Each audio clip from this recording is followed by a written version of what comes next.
कुछ पल की खामोशी है, कुछ पल की खामोशी है, फिर शोर आएगा। आज उनका वक्त आया है, कल अपना दौर आएगा। दौर लाने के लिए क्या करना पड़ेगा?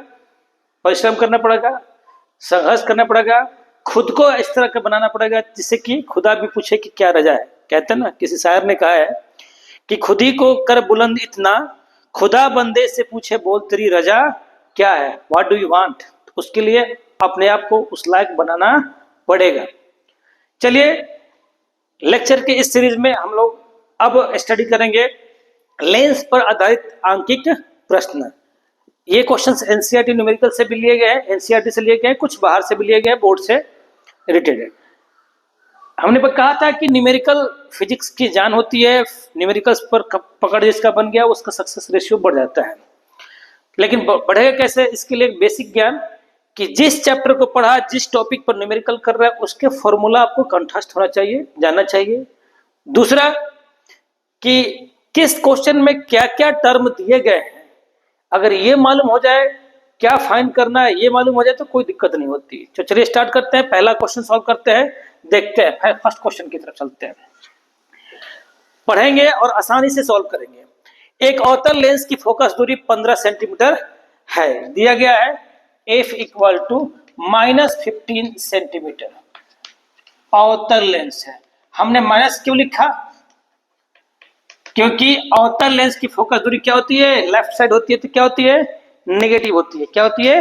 नेगेटिव होती है। फिर आगे देखिए, बीम को लेंस से, बीम मतलब वस्तु, लेंस से कितनी दूरी पर रखें ताकि इसके द्वारा बीम का लेंस से 10 सेंटीमीटर दूरी पर प्रतिबिंब बने। प्रतिबिंब की दूरी दी गई है u इक्वल टू -10 सेंटीमीटर। अब बताइए कि सर माइनस क्यों लिया? देखिए, अवतल लेंस में वस्तु को हमेशा लेफ्ट रखते हैं, ठीक है, फोकस जाती मान होते हैं, और प्रतिबिंब हमेशा क्या बनता है जी? लेफ्ट में ही बनता है। जब लेफ्ट में बनेगा तो क्या f इसका भी लेफ्ट में f होता है, f भी निगेटिव है और u भी क्या है? निगेटिव है। हमें निकालना क्या है जी? फाइंड करना लेंस द्वारा उत्पन्न आवर्धन ज्ञात करें। पहले v निकाल लेते हैं, उसके बाद क्या निकाल लेंगे? हम m भी फाइंड कर लेंगे, क्योंकि m इक्वल टू क्या होता है? v बाई u होता है। लेंस सूत्र सबको मालूम है, लेंस सूत्र यानी कि लेंस फॉर्मूला क्या है जी? 1/v minus 1/u equal to 1/f, यानी कि 1/v equal to 1/f plus 1/u। 1/v equal to f की वैल्यू कितनी है? देखिए तो -15, -15। फॉर्मूला में प्लस है, यहाँ पे 1/u की कितना है जी? -10। इनका एलसीएम कितना हो गया जी? 15 और 10 का 30, 30 हो गए। 15 2 जा, दो बार में गया, -2 हो गया यहाँ पे। 10 3 जा तो 3 हो गया यहाँ पे, माइनस का 3, प्लस माइनस क्या हो जाए? -3, -5/30। कट कर दीजिए इसको, 1 बाई क्या हो गया? 6। 1/v इक्वल टू -1/6, यानी v कितना हो गया? -6 सेंटीमीटर। ये निकल गया प्रतिबिंब की दूरी, ठीक है। अब हमें क्या फाइंड करना है? m इक्वल टू क्या होता है? v by u। लेंस में v बाई u होता है और मिरर में क्या होता है जी? -v बाई u होता है। v कितना हमारे पास? -6, u कितना हमारे पास? -10, तो कितना हो गया? 0.6। इसका कोई यूनिट नहीं होता, और 0.6 का मतलब है कि वस्तु से छोटा, एक से कम है तो वस्तु से छोटा। पहला क्वेश्चन हो गया। दूसरा क्वेश्चन देखते हैं। कोई 2 सेंटीमीटर लंबा बीम 10 सेंटीमीटर फोकस की दूरी के, बीम की लंबाई कितनी है जी? बीम की लंबाई है 2 सेंटीमीटर। चलिए देख लेते हैं, फिर इसमें सॉल्व करते हैं, कोई दिक्कत नहीं। दिया गया है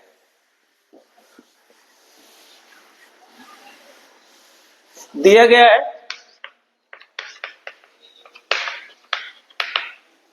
2 सेंटीमीटर लंबा, यानी कि h1 इक्वल टू वस्तु की ऊंचाई कितनी है? 2 सेंटीमीटर, और वस्तु हमेशा सीधा होता है तो प्लस में रहेगा। 10 सेंटीमीटर फोकस दूरी के किसी उत्तल लेंस f इक्वल टू क्या दे रहा है जी? 10 सेंटीमीटर। प्लस में होगा, क्यों प्लस में होगा? उत्तल लेंस है, उत्तल लेंस है कि किसी उत्तल लेंस से मुख्य अक्ष के लंबवत रखा गया है। बीम की लेंस से दूरी 15 सेंटीमीटर है u, ये वस्तु की दूरी कितनी है? 15 सेंटीमीटर है। नेगेटिव होता है, लेफ्ट में रखते, सबको मालूम है। ठीक है, तो बताना क्या है हमें?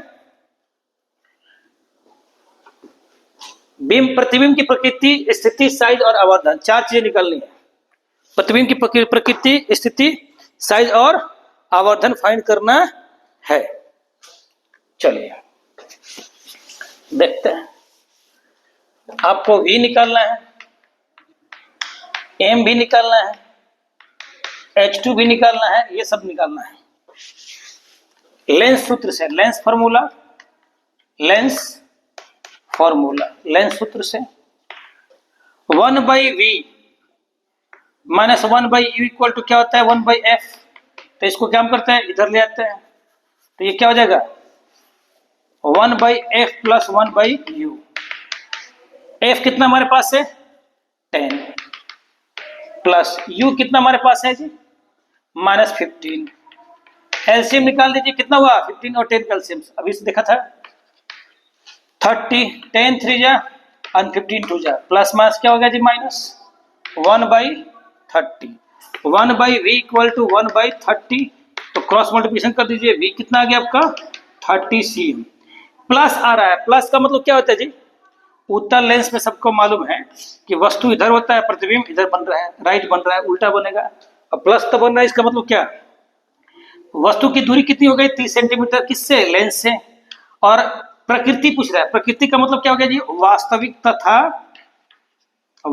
तथा क्या हो गया? उल्टा। प्लस में है, यही मास होता तो क्या होता है? इधर होता, काल्पनिक बनता। तो दो चीजें निकल गई। अब क्या निकलना है हमें? आवर्धन भी निकलना है। m इक्वल टू क्या होता है? v/u। v कितना? 30। u कितना? u आपका हो गया -15। तो कितना हो गया जी? 2। इसका मतलब क्या हुआ? माइनस का 2। माइनस जब भी आ रहा है वास्तविक शो करता है। क्या शो करता है? प्रतिबिंब को वास्तविक शो करता है। तो m हो गया -2।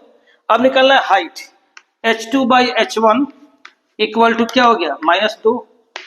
h2 equal to -2 Guna h1। ठीक है, -2 गुना h1 कितना हमारे पास है? 2 है। तो 2 2 जा 4, कितना जगह? -4 सेंटीमीटर। उल्टा बनेगा या देखिए बड़ा बनेगा। ठीक है, बता सकते हैं ये कंडीशन कहाँ होगा? ये कंडीशन होता है F तथा C के बीच में। जब वस्तु को F तथा C के बीच में रखते हैं तो आवर्धित बनता है, वास्तविक बनता है। Second question clear. अब आता है थर्ड क्वेश्चन की तरफ। यदि प्रतिबिंब का साइज बीम के साइज के बराबर हो, क्या दिया गया है आपको? थर्ड क्वेश्चन में दिया गया है प्रतिबिंब का साइज बीम के साइज के बराबर है।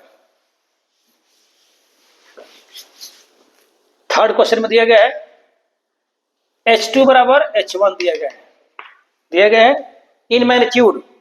ठीक है, तथा प्रतिबिंब लेंस से 50 सेंटीमीटर दूरी पर वास्तविक तथा उल्टा बनता है। 50 सेंटीमीटर दूरी पर वास्तविक तथा उल्टा बनता है। ठीक है, तो लेंस की क्षमता ज्ञात करें। सिंपल सी बात है, H2 और H1 इक्वल है, तो मैग्निफिकेशन क्या होगा जी? 1 होगा, माइनस होगा। क्यों होगा जी? तो वास्तविक के लिए। वास्तविक और उल्टा जब बनता है तो m क्या होता है? नेगेटिव होता है। क्या होता है? नेगेटिव। दोनों बराबर है तो H2/H1 कितना होगा? 50/50 कितना आएगा? 1 आएगा। यानी कि v/u इक्वल टू -1। अब देखें दिया क्या गया है? प्रतिबिंब जो है 50 सेंटीमीटर बना है, v दिया गया है। क्या दिया गया है? v। तो 50/u इक्वल टू -1। तो बताइए u कितना हो जाएगा जी? -50 सेंटीमीटर। u भी -50 है और आपके पास v भी कितना है? +50 दिया गया है राइट में। क्यों राइट में प्लस होगा भाई? वास्तविक के लिए किधर बनता है? राइट में बनता है। अब हमें निकालना है फोकस दूरी तब क्षमता। लेंस सूत्र से 1/f इक्वल टू क्या होता है? 1/v minus 1/u। 1/v 1/50 minus 1/u कितना? -50। एलसीएम कितना हो गया जी? 50।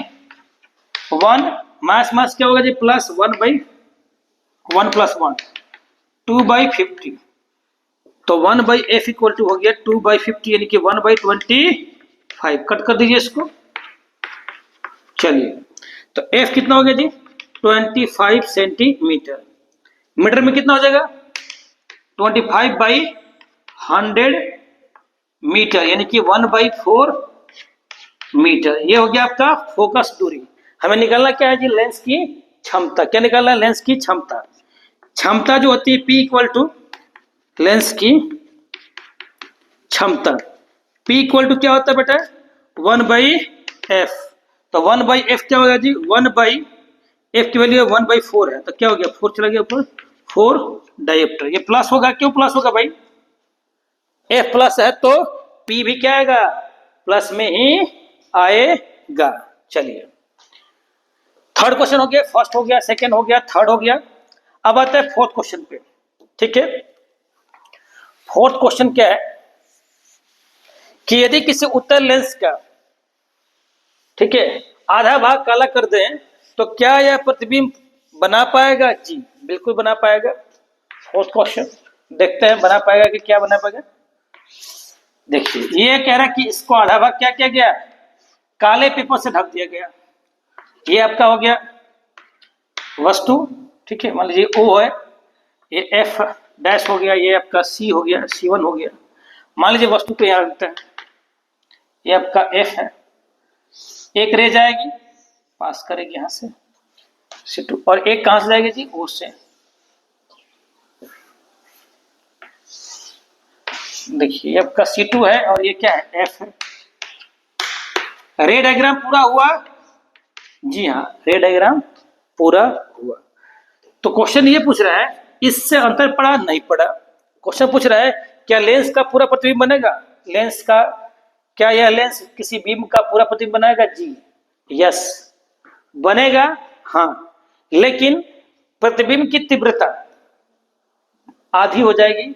प्रतिबिंब की तीव्रता जो है इंटेंसिटी यानी ब्राइटनेस क्या हो जाएगी घट जाएगी। प्रतिबिंब पूरा बनेगा। ठीक है, अगला क्वेश्चन है पांचवा, यदि किसी लेंस के को क्षैतिज रूप से तथा ऊर्ध्वाधर रूप से दो समान भागों में बांट दिया जाए तो लेंस का फोकस दूरी तथा क्षमता पे क्या अंतर पड़ेगा। देखिए ये दो कंडीशन दे रखा है।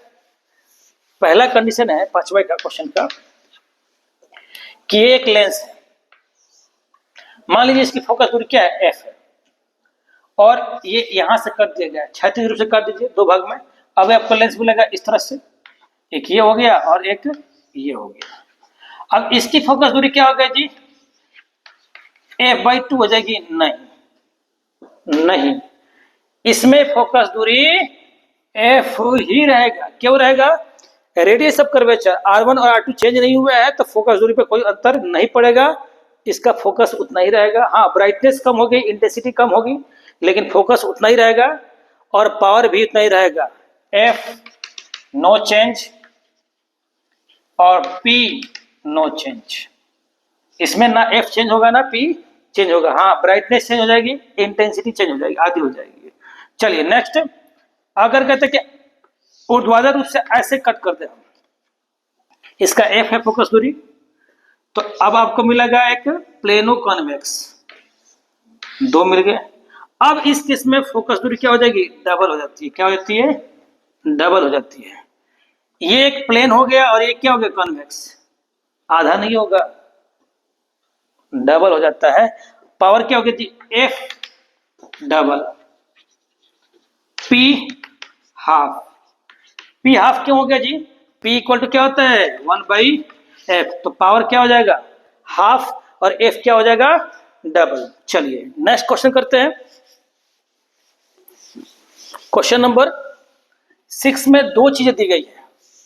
6 को जरा ध्यान से करिएगा। पहले आपके पास है ये 3 कॉन्वेक्स लेंस दिए गए हैं और नीचे बी पार्ट में दिए गए हैं 3 कॉनकेव लेंस। 3 कॉनकेव लेंस अगर हम तीनों पे पैरेलल राइट ले आते हैं नो प्रॉब्लम, डालिए तीनों पे, इधर भी डालिए पैरेलल रे ऑफ लाइट, समांतर प्रकाश की किरणें डालते रहिए, कोई दिक्कत नहीं। क्वेश्चन समझिएगा तब आंसर देना है। ये है आपका पहला कंडीशन। ये जो लेंस का रिफ्रैक्टिव इंडेक्स यानी कि अपवर्तनांक μ2 है और इसके सराउंडिंग का क्या है μ1 है। हर बार लेंस के लिए क्या लिया गया है μ2 और सराउंडिंग का क्या लिया गया है μ1, अपवर्तनांक वातावरण का μ1, लेंस का μ2। कंडीशन क्या है कि μ1 पहले क्या है लेस देन μ2 है, μ1 इक्वल टू μ2 है और μ1 ग्रेटर देन μ2 है। इसमें देखिए μ1 लेस देन μ2, μ1 इक्वल टू μ2 और μ1 ग्रेटर देन μ2। एक बात ध्यान है हमेशा कि अगर सराउंडिंग का रिफ्रैक्टिव इंडेक्स यानी अपवर्तनांक लेंस से कम रहेगा तो लेंस अपनी असली प्रवृत्ति कन्वर्जिंग है तो कन्वर्ज करेगा, डाइवर्जिंग है तो डाइवर्ज करेगा। ये कौन सा क्या होगा जी इसका, ये कन्वर्ज कर जाएगा। इसमें क्या हो जाएगा जी, ये डाइवर्ज कर जाएगा। ध्यान रखिएगा जो ओ से जाती है रे वो डाइवर्ज नहीं होती है, इसमें चाहे इसमें ओ से जाने वाली रे डाइवर्ज नहीं होती है। तब जब सराउंडिंग का रिफ्रैक्टिव इंडेक्स क्या था, कम था।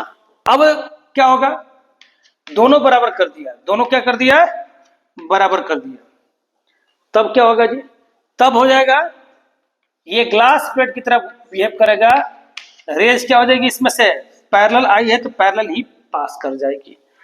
एक जादूगर होता है, एक लेंस लेता है, एक लिक्विड डालता है और देखते हैं कि गायब हो जाता है। क्या हो गया जी, गायब होता है। जादू क्या होता है, अक्सर साइंस ही होता है जादू। तो क्यों गायब हो गया भाई, क्योंकि लिक्विड का अपवर्तनांक रिफ्रैक्टिव इंडेक्स और उस लेंस का रिफ्रैक्टिव इंडेक्स दोनों क्या था, सेम था। तब वो क्या हो गया, पैरेलल ग्लास प्लेट की तरह बिहेव करने लगा और जैसे ही हाथ डाल के निकालेगा फिर निकल जाएगा, उसी में है। हुआ क्या है कि दोनों का रिफ्रैक्टिव इंडेक्स क्या है, सेम है। अब है कोई क्वेश्चन पूछे क्या कन्वर्जिंग डाइवर्जिंग हो सकता है, क्या कन्वर्जिंग डाइवर्जिंग हो सकता है, यानी उत्तल लेंस अवतल लेंस की तरह बिहेव कर सकता है और अवतल उत्तल की तरह कर सकता है। हाँ, जब सराउंडिंग का डिफरेंस कर दिया जाए, यानी सराउंडिंग का रिफ्रैक्टिव इंडेक्स वातावरण का रिफ्रैक्टिव इंडेक्स क्या कर दें, उस लेंस से ज्यादा कर दें तो उसका बिहेवियर क्या हो जाएगा, उल्टा हो जाएगा, जस्ट उल्टा हो जाएगा। अब देखिए इसको क्या करना चाहिए था, कन्वर्ज, लेकिन ये क्या हो गया आपका डाइवर्ज हो गया।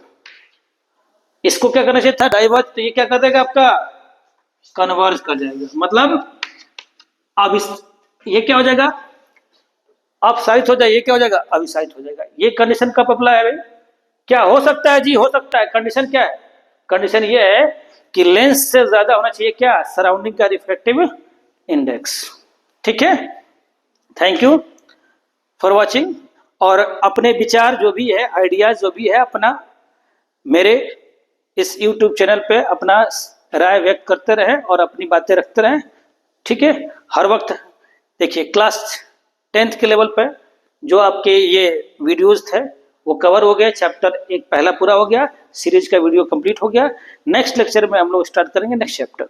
Thank you, have a nice day.